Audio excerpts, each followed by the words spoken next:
219, what up? Hope you guys are doing well. So, fluency. We've been doing some fluency practices the last couple of weeks. I think that they're going really good based off of your guys' feedback. It seems as though you are starting to really improve after you read something, after you hear me read it, and then maybe your parents will read it, or your guardian, aunt, uncle, grandma, grandpa, brother, sister. After they read it to you, and then you get a chance to read it a couple of times, you're able to increase the amount of words, the amount of sentences you're able to read. The number one thing with fluency that I want you guys to take into consideration, and I see this a lot with especially third graders as you're becoming the upperclassmen, is you want to, it's like a race, okay? Like you think that the best way to do it is to read like a robot. So like Dr. Joy Washington is the doctor of sports medicine. What does it mean? What that mean? It's her job to, that's not what we want, okay? You should be able to use your punctuation points and your annotation, the volume of your voice, read at a solid pace.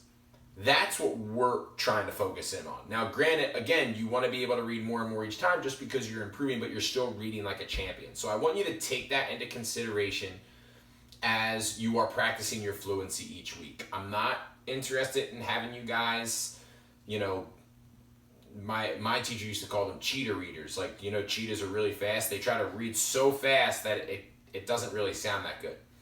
So what I'm going to do is I'm going to read this week's fluency passage, the exercise doctor, and I want you to really focus in on the volume of my voice, where I take my pauses, where I read sometimes quicker, to really try to sound like a champion reader.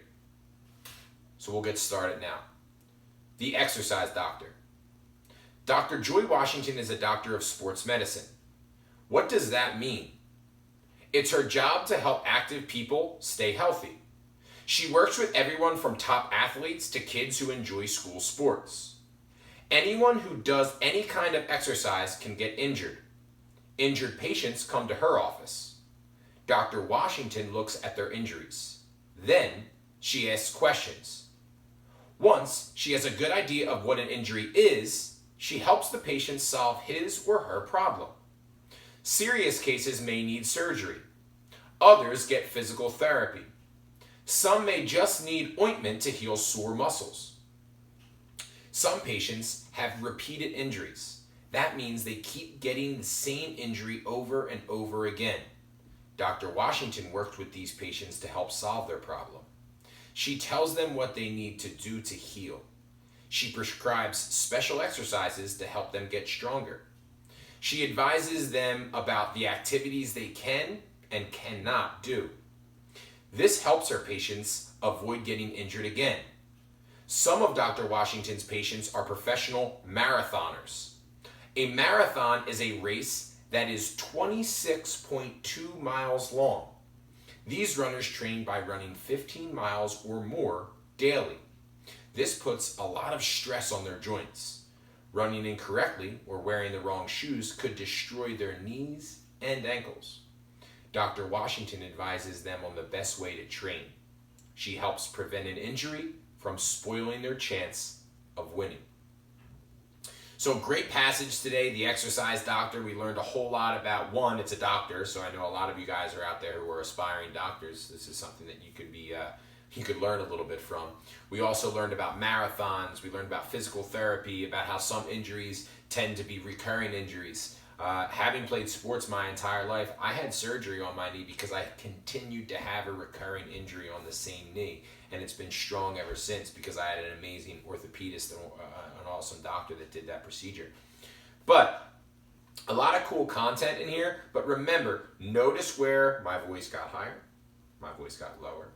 Notice where I paused, okay? It's extremely important to use those tools when you're reading because then you can sound like a champion reader. The punctuation points are not there for show. They're there for a reason, okay? Use them so you can sound like a champion reader. Now remember, with fluency, I want you to practice it throughout the week. With that being said, do a couple of timed runs. So your first time, you have 1 minute, see how many words you're able to read. Second time, you have 1 minute, see how many words you're able to read. Third time, you have 1 minute and see how many words you're able to read. Are you able to improve each time? If so, why do you think so? Something to think about as we move forward. I love these fluency passages. Not only do they have a lot of cool stuff in them, but also it challenges you guys to really focus on using your punctuation points so you can sound like a champion reader.